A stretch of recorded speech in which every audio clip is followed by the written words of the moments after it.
And we ran these studies. And what we saw is that there was no difference once the athletes adapted for 4 weeks on the ketogenic diet between a high carb diet and a very low carbohydrate ketogenic diet. But here was the kicker, Ben.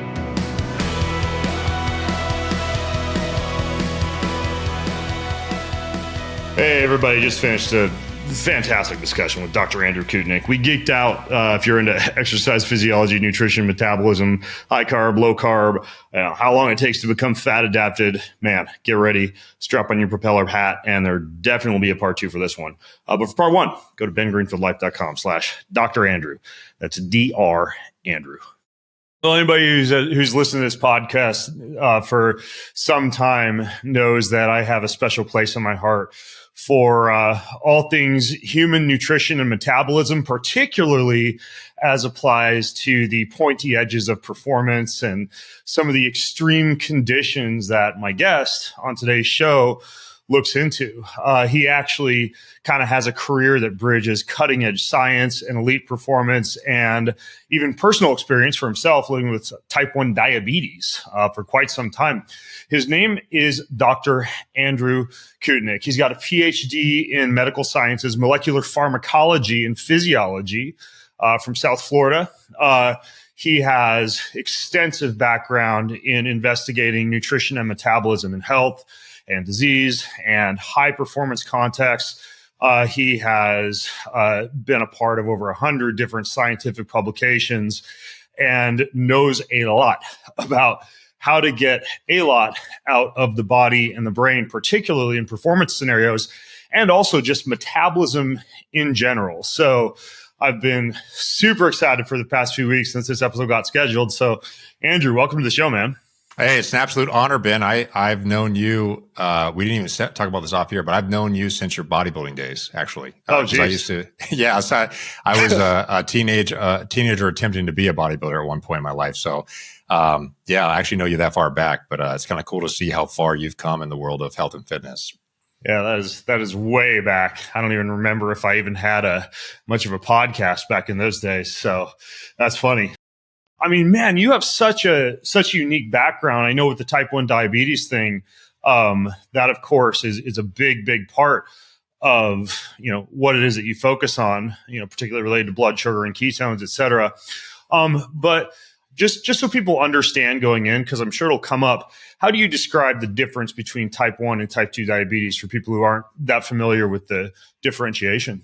Yeah, most people who would be listening would think of diabetes as someone who's probably overweight, may not exercise very much, probably doesn't eat the best diet, maybe eats a little too many refined carbohydrates, or could probably have a better approach to their nutrition.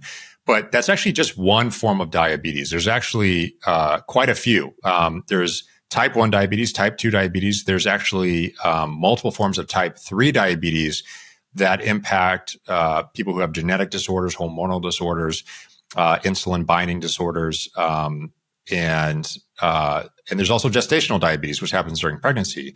So there's quite a lot of people who have diabetes, but most think of it as type 2, which is a form of diabetes that affects about 90% of all people with diabetes.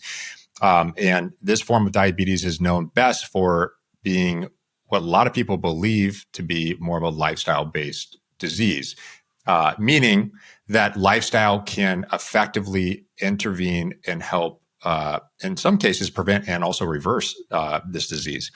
But it's a disease of insulin resistance. So you do produce insulin, but your body is resistant to the insulin that is produced. As a result, you have very high levels of insulin in the body. Whereas in type 1 diabetes, as a alternative example, your body no longer has it's an absence of insulin.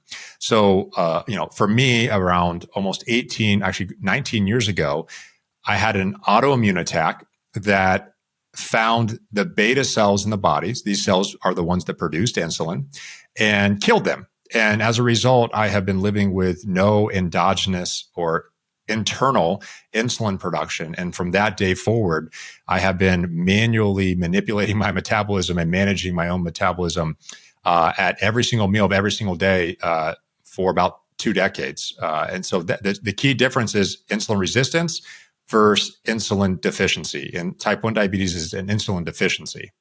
How old were you when that happened, that autoimmune attack? 16 going on 17, actually on a family trip with great irony. And, I don't know exactly why I got it. I actually had lost a bunch of weight. I used to be an obese kid. And so hence my interest in bodybuilding, as we were talking about earlier. I wanted to be the polar opposite of what I was growing up, which is obese. I wanted to be, super jacked and strong. And but I did have obesity leading into for about 6 or 7 years in childhood, did lose all the weight. But then a year later, I get diagnosed with type 1 diabetes. And it appeared that these things had nothing to do with each other. But what I actually came to realize now that I'm, a research scientist, heavily involved in the exploration of both elite level human performance, but also people living with irreversible chronic diseases like I live with, I've realized that lifestyle actually is one of the strongest risk factors, increasing the risk for autoimmune attacks, such as the ones that cause type 1 diabetes. So obesity certainly is and was a risk factor for me and me potentially getting the disease I have. Okay, so you don't think you think obesity was the more likely cause of something like an autoimmune incident versus some kind of extreme lifestyle you were living to get rid of the obesity? That's a great question because, I guess it depends on how you view extreme.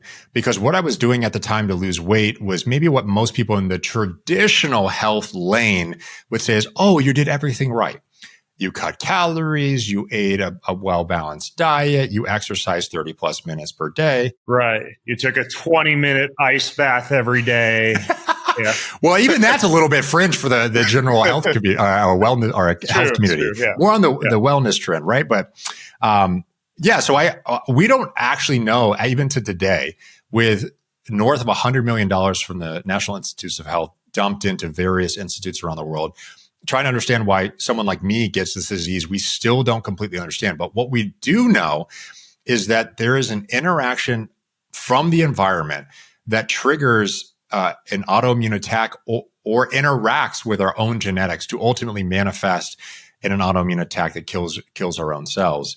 And we know that lifestyle is one of the strongest risks for that. We know that viral infections can be a common risk factor for getting an autoimmune attack. We know that the nutrition you had during adolescence, so whether you were breastfed or not, whether you got vitamin D or enough sunlight, all these things are hypotheses that have been believed to contribute to the incidence of some people being at higher risk for getting a disease like type 1 diabetes.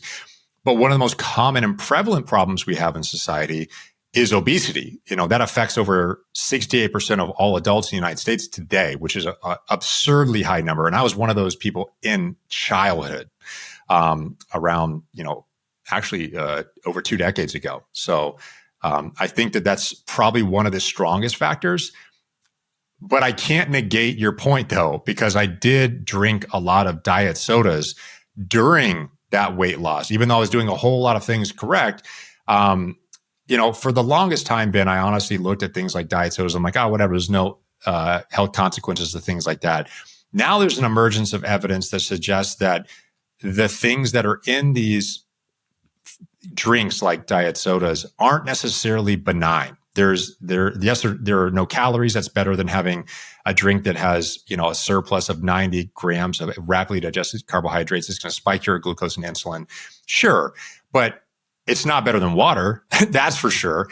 And I always look back and wonder if my excessive consumption of things that were kind of like sweet replacements at that stage didn't put me at an elevated risk of some sort, because I have no genetic history whatsoever to type 1 diabetes.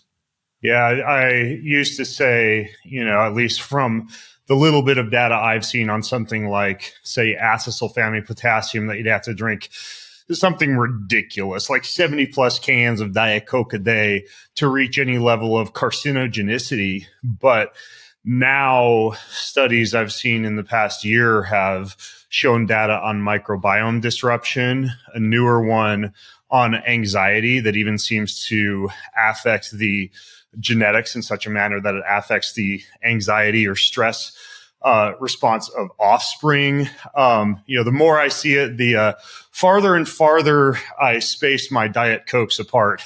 And now they're the occasional treat when I'm going through the airport, and that's about it.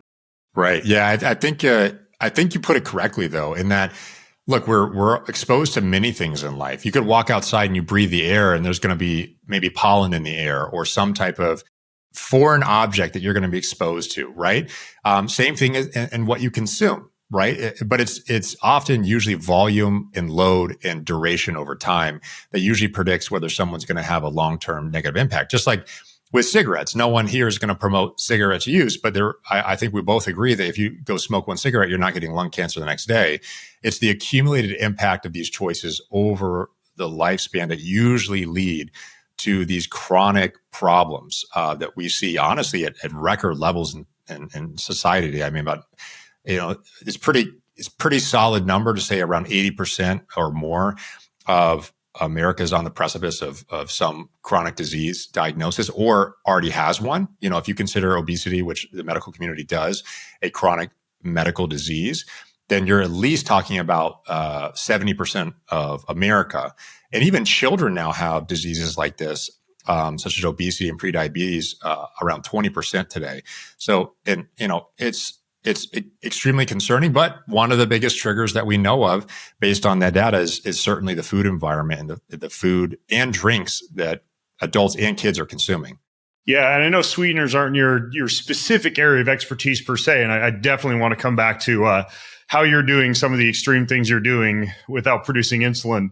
But that being said about the sweeteners, do you use like stevia or monk fruit or allulose, or have an opinion on any of these ones that are purported to be healthier alternatives? So we actually have about 5 or 6 different publications coming out on this exact topic. So but it hasn't come out yet, and so listeners can stay tuned to that. I'm a big fan of natural forms of sweeteners that are largely non-caloric. So a lot of the chemically synthesized sweeteners, yeah, sure, it's probably better that you consume them than a bucket load of sugar. I would contend that's the case. Someone would disagree with me, but I would contend that's the case. But we know that things like sucralose, we talked about diet sodas, but sucralose is not uncommon to see in a lot of product ingredients, at least historically was. And we know that it doesn't take a lot of it to actually see a consumption that many people in American society would consume, actually inducing in some studies insulin resistance. And so I just generally have found that in my research over the last 15 to 20 years, that the further we get away from just kind of natural lifestyle habits, that you increase your risk for problems or issues. And so I'm a big fan of things that may come from, like, say, plants. So stevia comes from a plant. Monk fruit comes from a plant. Allulose comes from a plant. You like the pure stevia that they're not adding a bunch of maltodextrin to, which I know some manufacturers do. They do. And the reason they largely have done that in the past is because stevia, when extracted, and many of the major forms of chemical extraction do a liquid extraction. And as a result, it gets in liquid form. And that's hard to put into a package, right, that someone could put on a shelf. And as a result, that's why they usually put maltodextrin. It's a stabilizer to keep it into a kind of raw component. But yeah, if you have a packet, let's say Truvia or some other brand, it is almost completely maltodextrin, but most of the sweetness comes from stevia because stevia's potency is hundreds-fold higher in its sweetness per gram than most other sweeteners. So much easier to just like travel with a liquid bottle of stevia. Yeah. Yeah, because you can go through airport security with those smaller quantities they sell.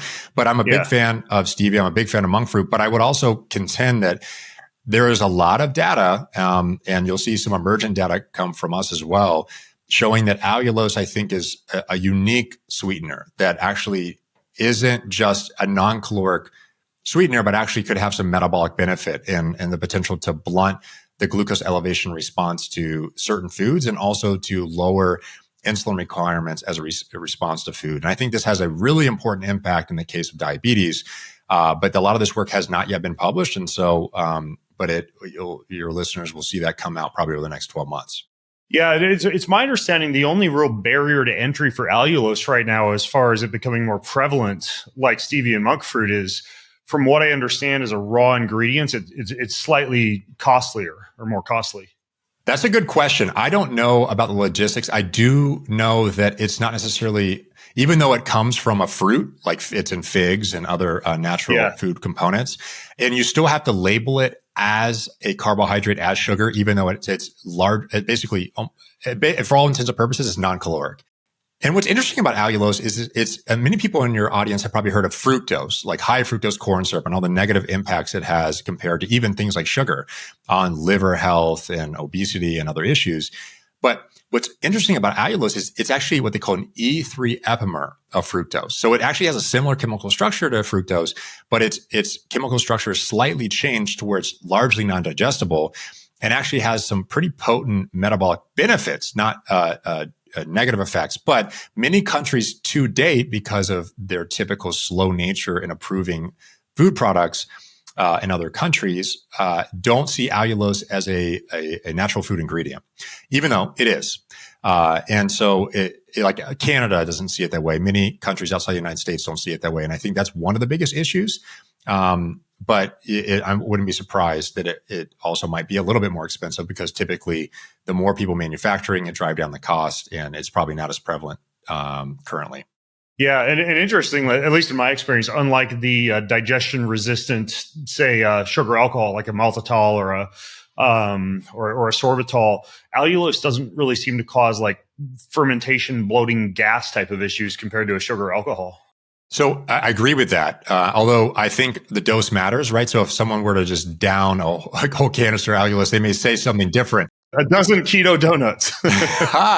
So yeah, I mean, I could tell you there, if you push it, so I've actually done upwards of 80 grams of allulose in a single day and have had no issues. But I will say that there are some people, like the data says that around 10 to 20 grams, typically more on the 10 gram side of things, has potential metabolic benefits and response when it's co-ingested with things like food. I've actually tested it as someone with type 1 diabetes, and it has just consuming allulose by itself, and it's actually dropped my blood glucose levels at times 50 to 100 milligrams per deciliter. So there's clearly an impact of allulose. But it appears to be doing, Ben, is allulose appears to be, when ingested, triggering the cells within the gut that produce GLP-1. Now, most people think of GLP-1 through GLP-1 receptor agonists like semaglutide, tirzepatide, Ozempic, Wegovy, these type of products. But you produce it endogenously at much smaller volumes. And when it's produced, those molecules trigger the reduction of glucagon in the body. And glucagon causes the constant breakdown of glycogen in the liver into glucose. So it's constantly basically trickling in glucose in the body. But allulose appears to blunt that through a GLP-1 to glucagon response, which is why I also think in the case of type 1 and type 2 diabetes, where glucagon is chronically elevated, you can actually see a hyper response in those conditions. Yeah, interesting. It's almost like a negative glycemic index sweetener. It is. In many respects. It's an interesting thing. I've never heard anyone say that term, but it's actually a really good way to put it. Yeah. Huh. So back to the type 1 diabetes thing. So you're not producing any insulin, and insulin, my bastardized description, and I know there's all sorts of different takes on insulin, is that it would assist with shoving glucose into tissue so that you can, be active. If you don't have that at your disposal, I didn't really mention this in your bio, but you're doing things like Brazilian jiu-jitsu and extreme endurance training. You're a very active guy. So what's the strategy? So with type 1 diabetes, the rules are totally different when it comes to managing lifestyle, particularly exercise. So to back up for a second for your audience, to give your audience a better picture, when you have type 1 diabetes, you don't produce insulin, the most powerful hormone the body produces, the most powerful hormone in all of metabolism.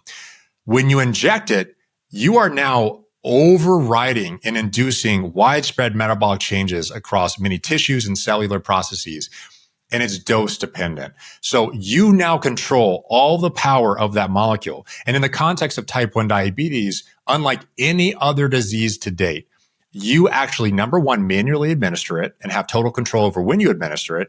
But number two, know the exact amount and dose by which you're administering at different times. So you can at all times track, unlike any other condition, unlike any other advanced laboratory in metabolism, because I worked with them and I still work with them, you can track metabolism and the impact of insulin in type 1 diabetes greater than in any other environment. So you have total control over insulin, but it comes at a price. It's also extremely dangerous. Many bodybuilders have injected insulin because of its anabolic properties and also died as a result of it.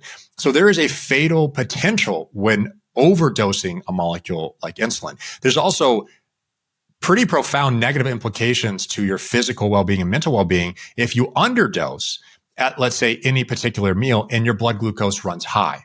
And so it's a really tight game of trying to manage a number of key factors, but you have more control over your metabolism and gain more insights compared to any other environment or condition that I know of in science or in disease or in health.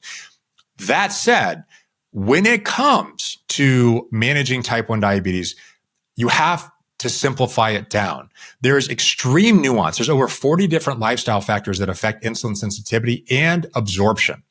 As a result, all these lifestyle factors that people talk about in the health space, okay, getting sunlight, heat exposure, cold exposure, various medications, poor sleep. We have known for decades and sometimes centuries that those factors affect insulin sensitivity and also sometimes the release or absorption of glucose.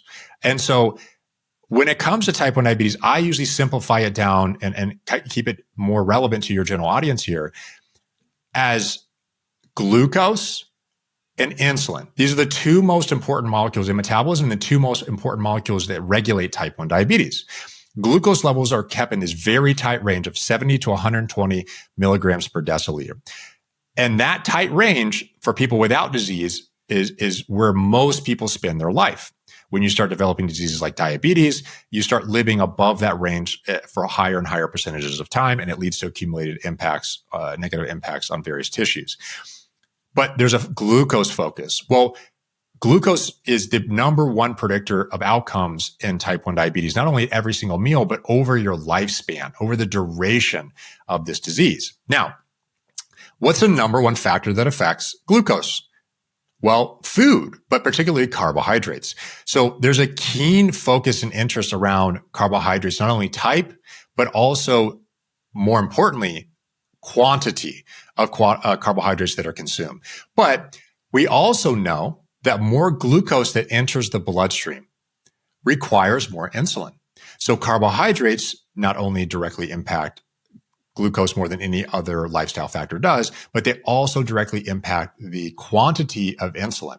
Now, that brings a central focus to nutrition. Nutrition is the most potent factor in regulating glucose and insulin, the two most important markers in type 1 diabetes management, and also in all forms of diabetes management. But exercise, to your question, directly influences not only glucose, but more importantly, insulin absorption and sensitivity. So when someone has diabetes, they often have, particularly type 1 diabetes, where you have control over insulin, you have to be particularly vigilant. You almost immediately become a world expert in metabolism. I know where you're going here. The same level of insulin is going to have a remarkably different effect if you've, say, exercised versus been sedentary, for example. Absolutely, Ben. So all the data that we've heard about resistant exercise improves your insulin sensitivity, or, hey, aerobic exercise for X duration not only reduces your insulin, but maybe increases insulin independent glucose uptake. Like all these things you hear about, this is the lived experience of someone with type 1 diabetes. And it's a tightrope of every single day micromanaging all these variables to try to keep tight control in glucose. And so, that is in essence type 1 diabetes, the lived experience of type 1 diabetes. Okay, so possibly a stupid question here. You know, I wear a glucose monitor not because I have diabetes, just sheer curiosity, and what gets measured gets managed, right? Less likely to a candy bar in an airplane. But in your case, like theoretically, couldn't you track your blood glucose and have some type of real-time feedback go to, say, like an automated insulin delivery mechanism and be able to have interplay between the two in a pretty precise manner? So that is exactly what we utilize as the primary tools from a technology standpoint to regulate. I was hoping I was the first person that thought of this, and I was about to make a lot of money. Well, we can just, okay, I'll pretend like it didn't happen, Ben. No, we've never heard of that. It's an amazing, brilliant idea. All right, I just invented this new thing. Yeah, so okay. There's actually the gold standard technology in type 1 diabetes today is utilizing a continuous glucose monitor. And by the way, the use of continuous glucose monitors are incredibly valuable tools outside of diabetes, regardless of how much anyone tells you they are or aren't. They are. They're incredibly valuable tools, but they started in type 1 diabetes first. In fact, the first continuous glucose monitor was developed for the use of type 1 diabetes. They were then refined multiple times over, and then they became accessible to people with type 2 diabetes and then the general population as well. And so a lot of times things start here with type 1 diabetes when it comes to metabolism. But most people with type 1 diabetes have a continuous glucose monitor because it tracks the most important metric in your management of your disease and how you feel of every single meal of every single day continuously, minute by minute, 24/7.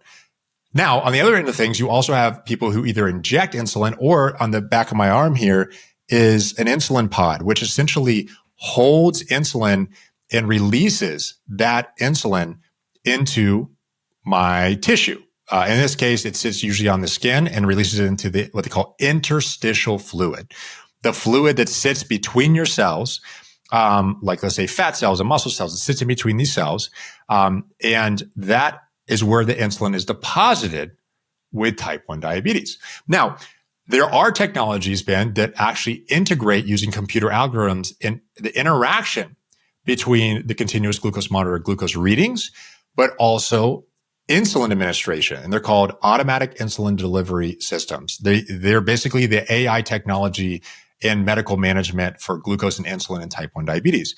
Here's one major caveat to these tools, though, Ben. While they are remarkable tools, they do very little in actually improving glucose control. And someone may wonder, how is that the case? If you're able to completely override and have computers control everything when it comes to insulin and glucose management, why doesn't it work basically perfectly and guide you into normal glucose control with type 1 diabetes? Here's the kicker. When you inject insulin from outside the body, it is 3 to 4 times slower than the insulin that's produced within the body. As a result, it doesn't have its peak insulin response until 60 to 90 minutes later. Is it slower because it's in the interstitial fluid initially, or is it slower because it's actually a different molecule than what would be endogenously produced? It is because of the tissue it's injected into. So in your case, Ben, so let's say Ben decides, you know what, I'm going to eat a box of donuts. Okay, so he's sitting here, he's walking on a treadmill right now, but he's like, I'm going to eat a whole box of donuts. So he starts downing them back. The second those donuts in his gut start being digested from these chains of glucose molecules into individual glucose molecules, they're going to be absorbed into the body. Once they're absorbed into the body, those glucose molecules are first going to go into what they call first pass metabolism, or they're going to go to the liver first. Then they're going to go through the bloodstream in the pancreas. The second that the pancreas, particularly the beta cells, the ones that I don't produce as someone with type 1 diabetes, are going to sense the elevation in glucose. And instantly, they will start releasing insulin that is already manufactured in these pre-stored almost bubbles. These bubbles essentially pop open and release the insulin directly into the bloodstream. The central bloodstream. Why is that important? Because when it's released into central bloodstream, it goes directly to the liver. And that's where you start having resynthesis of glycogen in the liver. All about 3/4, and estimated around 66% to 75% of all the glucose and insulin the body originally sees in a normal environment without diabetes and insulin from outside the body is going to go to the liver first and be stored as glycogen. only about a fourth to maybe a third is actually going to get to the peripheral tissues, like the muscle and fat tissues. This is where things get interesting with type 1 diabetes. You flip that equation. With type 1 diabetes, when you inject insulin in the exterior tissue, it has to absorb from the external interstitial fluid into the bloodstream, then go through circulation. And actually about 66 to 75% of that insulin is now going to go direct to the fat tissue, but also, which could be a sports performance advantage if you know what you're doing, the muscle tissue. So when you inject insulin from outside the body, you actually disproportionately bind these tissues, such as the muscle tissue, at around 3 to 4 higher levels. Whereas when someone just endogenously eats carbohydrates or various foods and insulin's elevated, most of that is actually going to be stored in the liver first.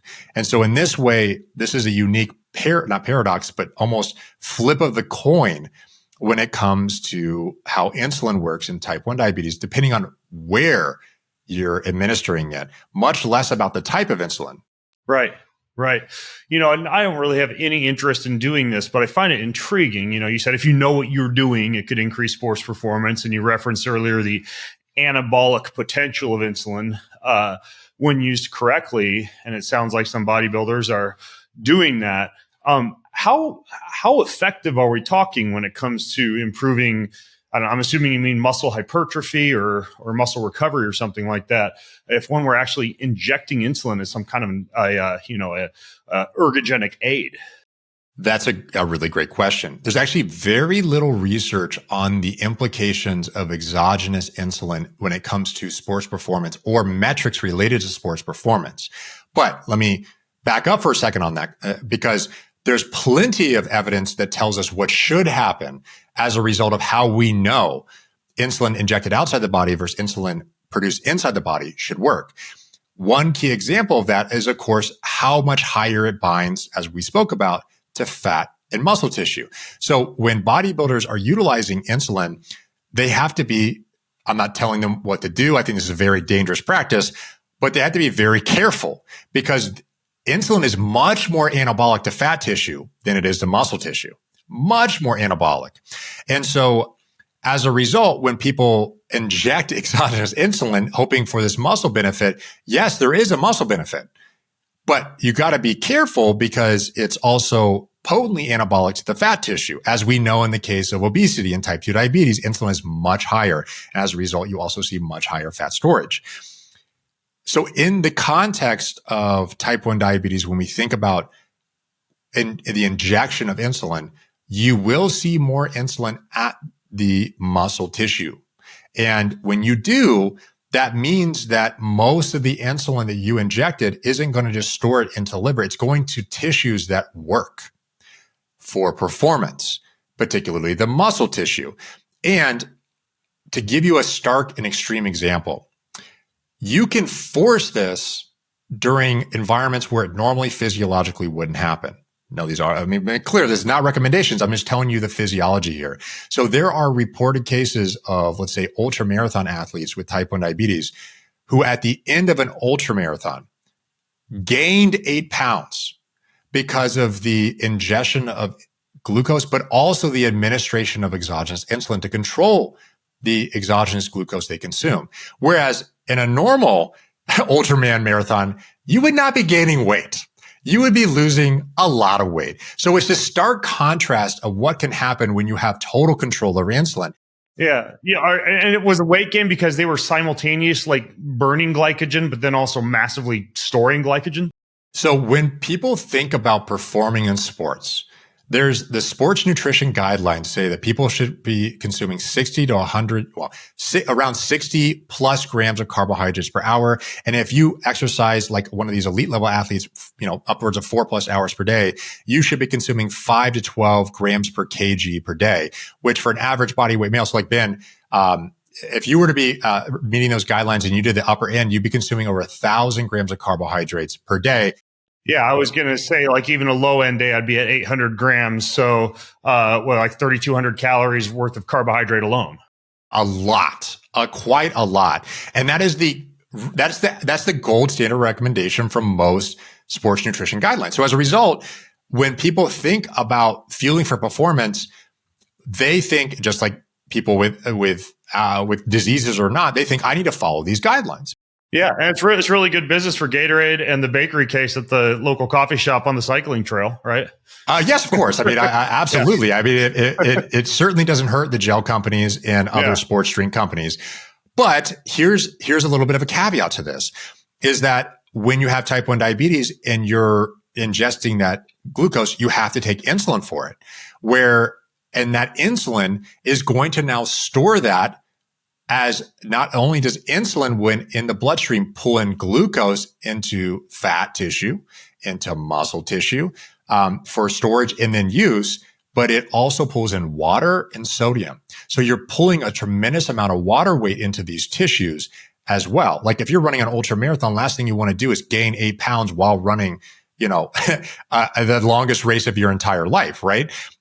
That's not a good choice. You're going to be carrying around 8 extra pounds unnecessarily. Right. A little bit of a balancing act, though. Of course, I don't even know where glycerol now stands on the WADA banned list or on Global Dro, but there was a time when endurance athletes would hyperhydrate using glycerol and actually, like a camel, carry a little bit of extra water weight. I don't think it was anywhere near 8 pounds, but some have hypothesized this strategy of carrying a little bit of extra water on board may be beneficial, in long, potentially dehydrating events. So that's a good point. But there's also evidence that mild dehydration makes people perform better in body weight-based exercise.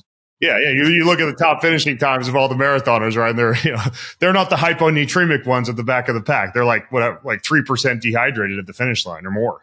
Yes, and it's not uncommon to see that, because there are some consequences to overhydrating, not through glycerol per se, but actually through overconsumption of water without appropriate minerals alongside it. But that said, we've actually done a number of trials looking at the implications of various diets, specifically the ones that are commonly recommended, which are high carbohydrate diets, and directly comparing them to very low carbohydrate, specifically ketogenic diets, as a stark contrast, because we know that ketogenic diets, you have much less glucose consumption. Wait, I got to ask you before you jump into this. Are you talking about like in a performance scenario?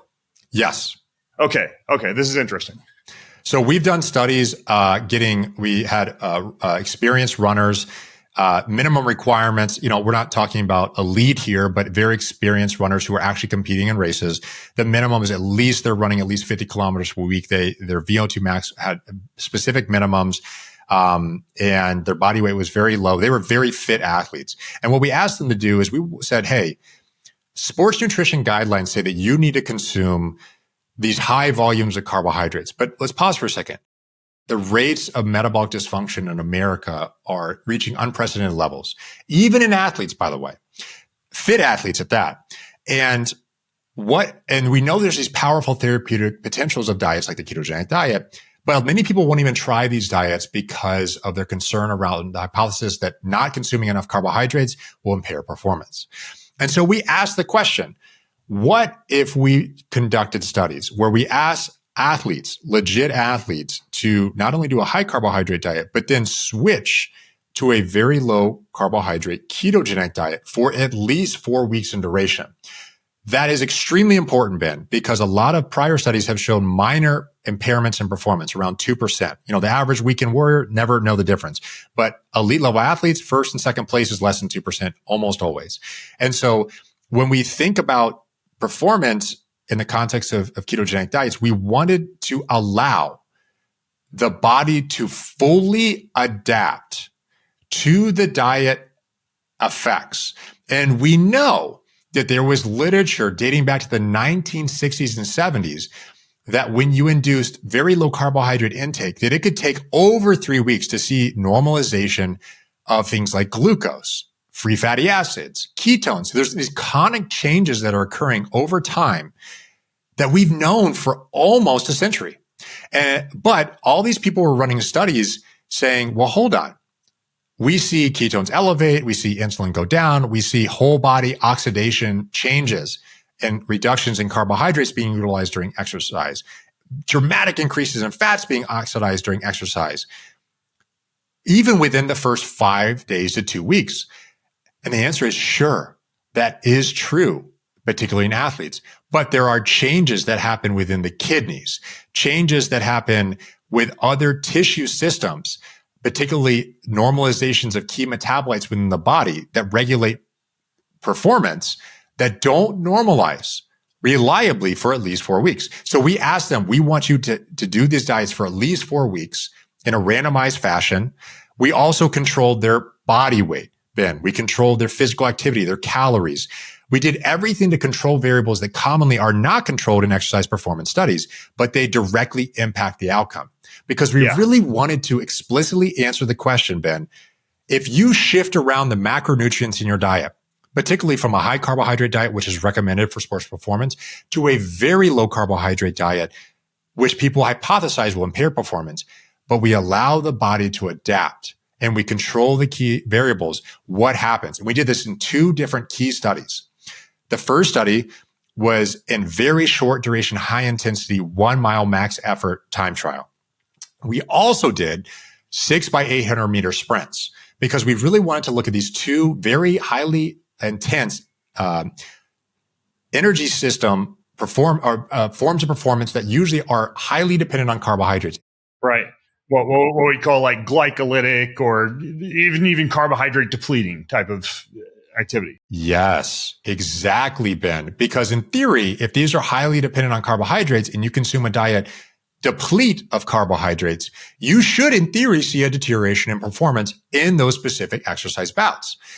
And we ran these studies. And what we saw is that there was no difference once the athletes adapted for 4 weeks on the ketogenic diet between a high carb diet and a very low carbohydrate ketogenic diet.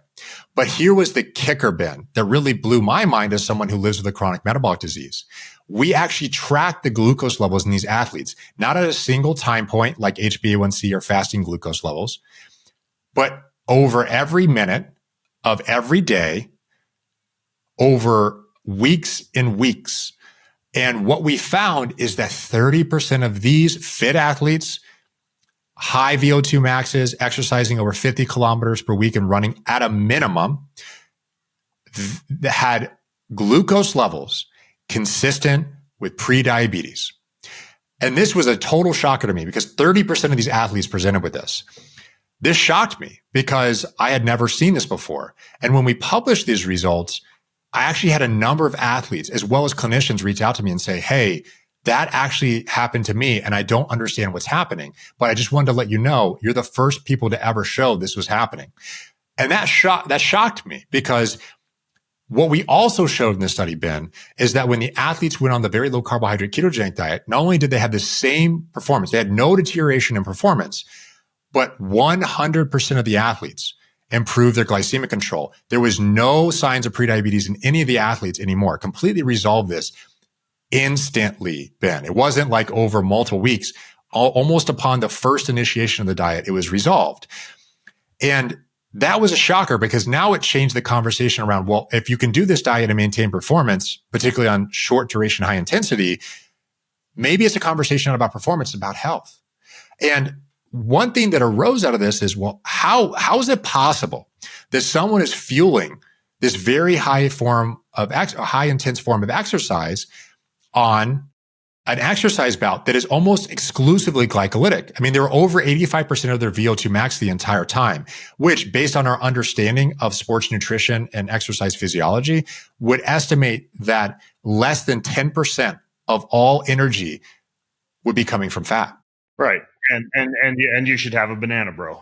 Well, exactly. You should be having a banana. You should be downing the carbohydrates because you, quote unquote, I put quotes around this, require carbohydrates for this exercise bout. But what we found is that these extremely high intense form of exercise, when athletes actually adapted for long enough, even in athletic endeavors that are extremely glycolytic, where almost no fat should in theory be able to be utilized as a fuel substrate, we found that over 50% of the total fuel was coming from fat. At record levels. We actually reported the highest ever levels of fat oxidation in the literature in this report. And it goes to show that this hypothesis that carbohydrates were required for exercise, yet very high intense forms of exercise, does not hold weight. We see that you can actually perform even at 85% of your VO2 max, extremely high levels of fat can be utilized to fuel that exercise. Now, many people saw that performance study and thought, okay, that's interesting, but it's short duration. There's no way that athletes will be able to do very long duration forms of exercise where the amount of carbohydrates being oxidized play a quote unquote critical role in your overall speed and performance. The amount of glycogen that you store would be extremely important for that performance bout. And so we then tested a different form of exercise. We then recruited Ironman competitors, people who are actively competing and had completed an Ironman. And we asked these athletes to do the exact opposite. We asked them to go as long as they could at 70% of their VO2 max, a prolonged strenuous form of exercise, until they quote unquote hit the wall. But we asked them to do it not just on a high carb diet, but also on a very low carbohydrate ketogenic diet. And we allowed them to adapt for, again, at least 4 weeks, controlling all these key variables.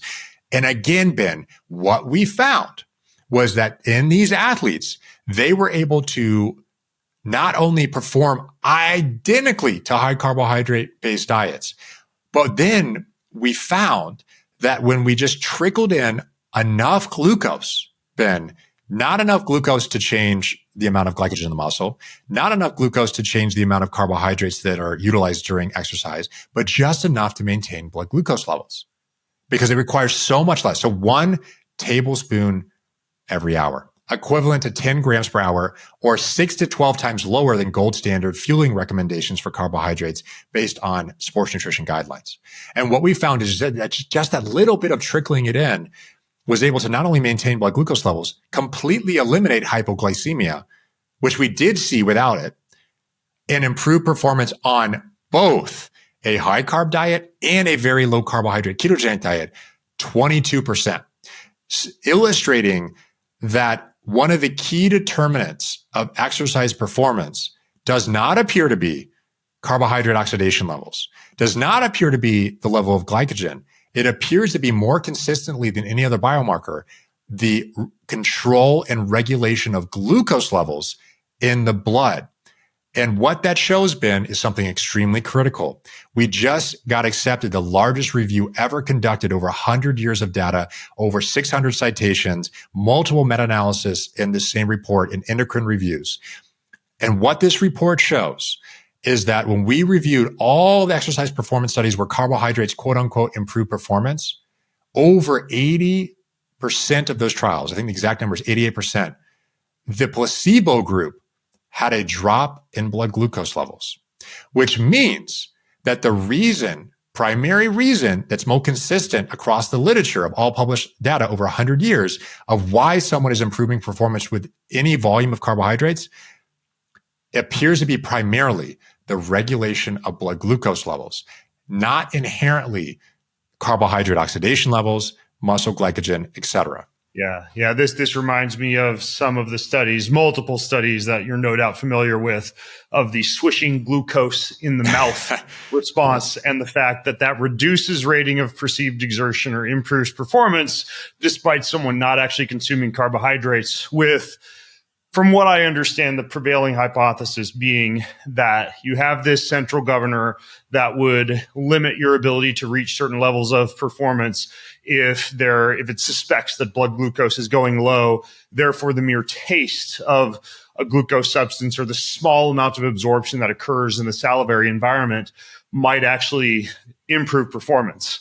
You and I didn't talk at all before this podcast about this research, but and I don't know if you're aware of this. I was part of the Volek study on endurance athletes, in which we followed a pretty low carb, very low carb, almost 85% fat based ketogenic diet for, in my case, 12 months leading up to an endurance and a VO2 max trial, and had results very similar to what you've described in terms of rewriting the textbooks on how much fat can you oxidize during exercise and how many carbohydrates do you really or not really need. But I do have some clarifying questions for you that I'm super curious about. So teacher, I have questions. With these studies that you did, people talk about becoming a fat burning machine. And like you alluded to, Andrew, having a certain number of weeks or even months before you reach, the full ability to be able to really burn burn fats efficiently. Did you guys look into, or have you come across anything in terms of like dose responsive time, like how long it takes before the results really start to kick in significantly in terms of weeks or months? We didn't do it on purpose. We did it on accident. What we found was that when we actually were tracking key metabolites over using continuous glucose monitoring, actually doing plasma levels, capillary levels, blood ketone levels, what we found is that the level of key metabolites in the blood related to fuel, particularly glucose and ketones, that they appeared to peak and then normalize after the 3-week mark. So we found that ketone levels actually peaked right after the 3-week mark and stabilized and reached homeostasis. We also found that glucose levels initially drop, even in healthy individuals who have no chronic disease, but then they come back up to normal baseline at the 4-week window. So we actually did find key metabolites that had not been previously discovered to actually show that alongside the performance normalization effect, we also were seeing a normalization and plateau of metabolic homeostasis through metrics of ketone normalization and also blood glucose normalization through continuous glucose monitoring. Okay, super interesting. So it just speaks to the remarkable metabolic plasticity of the human body. Somebody could probably grow up on Cheerios and donuts and whatever, and within 3 to 4 weeks experience those metabolic adaptations with a macronutrient adjustment. Okay, so that's super interesting. How about, in terms of the hypotheses about why, especially in the more glycolytic events, the people eating the high-fat diet were able to still have stable blood sugar? Was it more a situation in which they were depleting their glycogen reserves less rapidly because they were able to burn fats more efficiently, some kind of like a glycogen conservation mechanism? Or was it more something related to insulin sensitivity or some other factor that allowed them to maintain stable blood glucose values? You're asking all the right questions. What we found, and no one's asking these questions, by the way. Ironically, I don't often get this question asked, but this is actually a super important question that leads to something that we recently discovered, which is that when you think about the impact of what actually regulated exercise, what we found is that while the ketogenic diet group had the same level of performance, and by the way, these are the same people. Like they crossed over. They did both diets. So we were controlling environment and genetic factors, the same person. What we found was that on the very low carbohydrate ketogenic diet arm, there was a higher incidence of hypoglycemia or lower blood glucose levels, but yet they had the same level of performance. So then what I did, Ben, is I then calculated the total amount of brain energy fuel in the blood. Now, keep in mind, glucose, we have known this since the 1960s, is not the only fuel for the brain. We know that things like ketones are also fuel for the brain.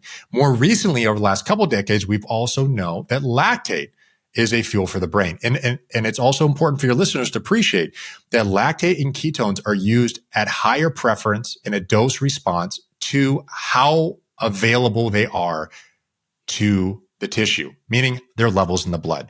Whereas glucose is utilized only proportional to the energetic demand of the tissues themselves. So what I did is I calculated, okay, we have these two groups. They had the same performance, but yet one had higher levels of hypoglycemia. I'm going to now calculate the total brain energy metabolites that were present in both groups. Because we know that when you have lower glucose on a ketogenic diet, you also have higher ketone levels. So I calculated the total net brain energy metabolite calories between both diets. And what we found is that the ketones and lactate, which were much higher in the ketogenic diet arm, but the glucose was lower, actually had equivalent levels of brain energy substrates as the high carbohydrate diet arm. And this totally aligns with our major review that came out looking over 100 years of evidence showing that performance begins in the brain. If you don't have sufficient brain energy metabolites, you will not perform well physically. no greater example, chop the head off, you don't perform well. So that's extreme example, obviously, right? But you need your brain to perform well. Just like you use the example of carbohydrates swishing, the anticipatory effect, the positive relationship with carbohydrates in the brain, this dopamine response, has been largely levied to believe to be why it's improving performance, not because it had a metabolic benefit per se. And so that's important to realize. But we also know these molecules, such as ketone bodies, have very unique metabolic effects that extends far beyond just their ability to fuel the brain around physical performance in this case. They also have a wide sweeping impact in other areas as well, which we've done a lot of research on to date. Super interesting. Okay, couple more questions. I know we're getting close to time here, and we are going to have a part 2, by the way, because I've asked you like a third of the questions I wanted to ask you. Okay, so I don't know if you were choosing your words carefully, but you said that you saw better glycemic control in the low carbohydrate group. One thing that I've seen, and I don't recall if I've seen this in literature or if it's more of a hypothesis in the nutrition science and metabolic community, is that when somebody shifts to a low carb diet, even though glycemic variability can stabilize, right? Like how much your blood sugar is going up and down during any given day, the average blood glucose might slightly rise due to a greater amount of glycogenolysis occurring, freeing up endogenous glycogen stores to keep glucose a little bit more elevated because there's less coming in exogenously. So I guess what I'm wondering is, did these people have better glycemic control, lower glycemic variability, and lower, the same, or higher average blood glucose? Great question. They had lower blood glucose on the average, lower variability on the, and by the way, every single person had lower blood glucose levels. Every single person had lower variability. It wasn't an average response. It was every single person had this response. But I want to address your point because you brought up a very important point that is controversial in the ketogenic diet world, which is, well, there's this, we always think about rising glucose levels as this terrifying thing that has negative consequences. And in the general sense, that's true. There's a clear dose response that as glucose levels are reliably getting higher and higher on average over 24/7 periods of time, over weeks, months, and years, they have clear negative implications on your cells, your tissues, and lead to complications of the eyes, the kidneys, the cardiovascular disease, a whole bunch of different array of complications long-term. But we also know that when in the normal range, these risk factors are almost completely non-existent, right? So if someone were to have normal glucose and they move down in glucose even into slightly more normal glucose, one could contend there's no meaningful difference here. Now, some would argue there's a meaningful difference. There might be an optimal level of glucose. But when we think about even within the normal range, so let's say your average glucose is still in the normal range, but may not be optimal. That's a totally different thing to unwrap. But I wanted to get direct to your question. Your question is more around the conversation around the ketogenic diet, this very low carbohydrate diet, that while you might see lower variability, your average glucose may rise slightly.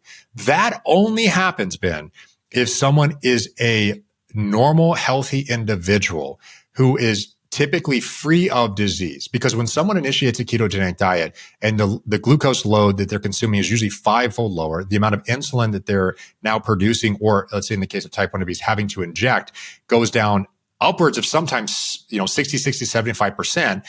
These are all remarkable positive changes, but it depends on where you start. If you start at a normal blood glucose level and you go on a ketogenic diet, yes, you see less variability, but you start utilizing other fuel substrates at higher proportions, like fat, like ketone bodies. And so your reliance on glucose is also lower. And as a result, people often talk about, well, hold on, if I take glucose, then glucose goes higher. Well, you're utilizing a more diverse array of nutrients at higher proportions now. As an example, we know that in a lot of our studies, we have found that when you're on a ketogenic diet, the volume of fat that's making up the calories burned during exercise is around 55%, whereas carbs is 45%. Whereas on the high carbohydrate diet arm, the portion of carbohydrates being burned is infinitely higher. So you actually appear to be more metabolically flexible if you think about it from a quantifiable biomarker standpoint of how much of each carbs and fat are using. It's more equivalent on these ketogenic diet studies or ketogenic diets than it is with higher carbohydrate diets. But we do see in some cases where very lean, healthy individuals who already have normal glucose control go on the ketogenic diet. They typically have a lowering of glucose. I'm raising my hand. If I eat 30 to 40% carb-based diet, I hang around in the 85s-ish for blood glucose. If I go keto, low carb, especially once I start to drop below about 20%, and who knows, maybe part of this is like a hypercortisolic response. I tend to be closer to the 95s. And in that, so this is fascinating stuff. So for your audience this is getting the nitty gritty. So in your case, Ben, you're still in the normal range. Actually, if you look at continuous glucose monitors for the average healthy individual with no form of chronic disease, as a biomarker, a lot of people talk about fasting glucose levels or HbA1c. That's a completely different measurement than interstitial glucose values coming from continuous glucose monitors. So if we focus on the actual continuous glucose monitor interstitial value that is associated with health, that number actually is between 90 and 100 milligrams per deciliter. And yes, it may be true that lower is better. That absolutely might be true, but it's still in the normal range. But the fact that it's creeping higher is likely explained, Ben, because when you get on a ketogenic diet, across the literature, across how we know physiology works, you see this flip of glucose-based metabolism towards a more predominant fat-based metabolism. That doesn't reliably happen until carbohydrates get low enough. That's extremely important for people to realize because they may say, oh, I reduced my carbohydrates. I didn't see all these effects that all these studies show that a ketogenic diet can do. A ketogenic diet is defined not only by the amount of carbohydrates, but also the physiologic elevation of ketone bodies, which only reliably elevate when insulin is sufficiently low. This is how this diet is distinct from all these other forms of just carbohydrate modulated forms of diets. When you get into a ketogenic diet, you only actually get there by inducing a clear change in physiology induced by a reduction of insulin below a specific threshold. Before that, you have no guarantee of any metabolic benefit. And that's why that is a distinct metabolic state that is objectively defined versus just lowering carbohydrates in the diet. Yeah, it's so interesting. Okay. But I mean, honestly, we're also kind of like grasping at straws a little bit because, both are, 85 and 95 are both somewhat within range. I just think it's an interesting relic. Okay, last question, at least for this round. The group, especially the Ironman group, following the low-carb diet, did you guys track anything related to endocrine function or other organ systems, particularly thyroid and testosterone, the two that I see most often referred to as something that might be deleteriously affected by combining a ketogenic, very low carb diet with high amounts of exercise? So when people talk about those effects, I actually looked into the literature on these effects, things like thyroid function, the hypothesis and change on various other tissue systems that may be seen as negative related to the ketogenic diet. And so to answer your question first, we did not look at these in the Ironman athletes. However, in the prior study, we did look at cardiometabolic effects like insulin, glucose levels, and various other cardiometabolic biomarkers. And we saw the typical changes we would expect on the ketogenic diet. However, our group has published the longest ever longitudinal report of a ketogenic diet in history, 10 years in duration. And a longitudinal meaning, what's important about longitudinal means we didn't just ask someone, hey, have you been on a ketogenic diet for 10 years? We're going to study you at one time point. We actually had data over a 10-year period on someone with a chronic metabolic disease and type 1 diabetes over a 10-year period having followed the American Diabetes Association whole foods, higher carbohydrate based approach, and then switched over a 10-year period while controlling their weight, their calories, their physical activity, to see the long-term implications over a 10-year window of the ketogenic diet, not only on things like glucose control and insulin, which improved dramatically and insulin reduced 43%, but also on thyroid function, kidney function, liver function, bone health, something that people talk about because of these short-term studies showing deterioration and biomarkers of bone health. What we saw in this study, the longest report ever of the ketogenic diet with longitudinal data, was that there was no deterioration in thyroid function. In fact, when I reviewed the literature on thyroid function, there isn't consistent data saying that people will reliably see deterioration in thyroid health. That is something that has come up as a result of the general internet community about hypothesis about these changes. And for some people, that's certainly the case. But you have to be careful because often when someone goes on a ketogenic diet, they also calorically restrict inadvertently. And when you caloric restrict, you will change thyroid biomarkers. Yeah. And there's also just like so many other factors. Like, did you increase your intake of goitrogenic vegetables? Did you all of a sudden get healthy and start swimming in a chlorinated swimming pool every day? Like there's a lot of variables that could just affect just the thyroid alone that people might mistake for the macronutrient adjustment that could be attributed to something else. You nailed it. And this is why it's so important to understand what's happening and also to test it on yourself, right? Here's the thing is that a lot of people are like, well, why would I even consider doing such a thing? Or an athlete may wonder, okay, I've heard you just talk about this, but I perform fine. I say, oh, that's awesome. That's great.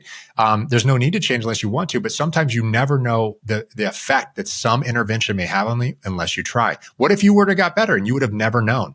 Even if I tell you here, Ben, hey, Ben, we did the longest reported study ever conducted on a ketogenic diet over a 10-year period. We looked at the cardiovascular health. We saw no deterioration in cardiovascular health. We saw no deterioration in bone health, no deterioration in thyroid health, liver function, kidney health, none of them. No adverse effects whatsoever. In fact, an apparent dramatic overall cardiovascular function that was better than those people of similar age, sex, even without chronic disease.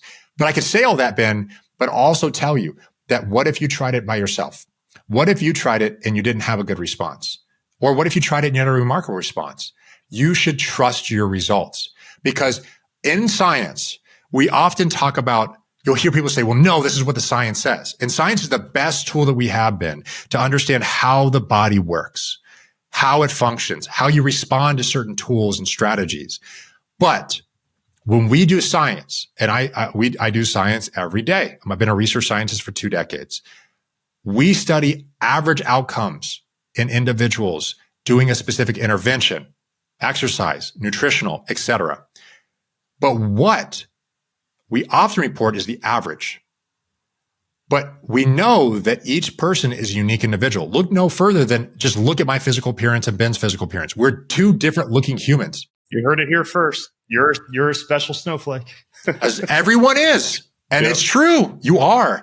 And so if you find that you don't respond well, what if you were the single person who had a negative response? What if you're the single person that had a positive response, but the average says that it would have been a different response? It doesn't mean you say, oh no, that wasn't a real response because this published study said this.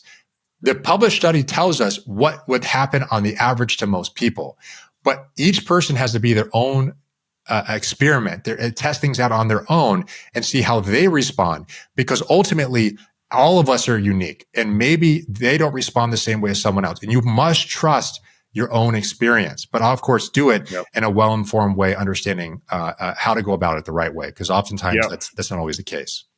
Yeah. Well, folks, if you're listening, I had wanted to have a discussion with Andrew also about, nutrition in extreme environments and exogenous ketones and a little bit more about CGMs and blood glucose tracking and plenty more. So, we are going to do a part 2 for sure. I just committed you, Andrew. But in the meantime, for the show notes for this episode, go to bengreenfieldlife.com/Dr. Andrew, as in Dr. Andrew, Dr. Andrew. I will link to his website, his papers, his work, and you can leave your comments, your questions, and your feedback there also. Andrew, this went by so fast. It's just a fascinating discussion. I love this stuff. Hey, Ben, it's been an absolute pleasure, especially getting to know and see how you progressed over the years into such an impactful person in the health and wellness space. And to leave one teaser for people out there on part 2, and for Ben himself, a lot of the stuff we've done in NASA astronauts, in elite level special operation forces communities, looking at these nutrients, let's say like exogenous ketone bodies in extreme environments, actually give us incredible tools and insights into a lot of similar implications that we see in chronic disease. And a lot of the ongoing studies that we have and are looking into, in fact, we have a number of ongoing trials currently. And one of the trials we did actually was with a group called HMN or Ketone IQ, but we've done a bunch of other trials in this space and looking at the cognitive implications, looking at the implications on physical performance, on long-term adaptations that occur with chronic administration versus short-term administration. But even beyond that, a lot of the work we've done in other spaces, I think, lend incredible, unique insights into how we can take extremes, whether it be someone living in outer space or performing in one of the most dangerous environments in the world, or someone living with a chronic irreversible metabolic disease, what those things actually teach us that are often overlapping on overall health. And that's, I think, something that will be of great interest to individuals to check out maybe in part 2. Or someone in outer space living with a chronic irreversible metabolic disease. You never know. Yeah, that's we'll possible. Cover all that much more in the next episode. All right, bengreenfieldlife.com/Dr. Andrew, Dr. Andrew. Thanks, everybody, for listening. Until next time, I'm Ben Greenfield, along with Dr. Andrew Koutnik, signing out from the Boundless Life Podcast. Have an incredible week. Do you want free access to comprehensive show notes, my weekly roundup newsletter, cutting-edge research and articles, top recommendations from me for everything that you need to hack your life, and a whole lot more? Check out bengreenfieldlife.com. It's all there. bengreenfieldlife.com. See you over there. Most of you who listen don't subscribe, like, or rate this show. If you're one of those people who do, then huge thank you. But here's why it's important to subscribe, like, and or rate this show. If you do that, that means we get more eyeballs, we get higher rankings, and the bigger the Ben Greenfield Life Show gets, the bigger and better the guests get, and the better the content I'm able to deliver to you. So hit subscribe, leave a ranking, leave a review if you got a little extra time. It means way more than you might think. Thank you so much.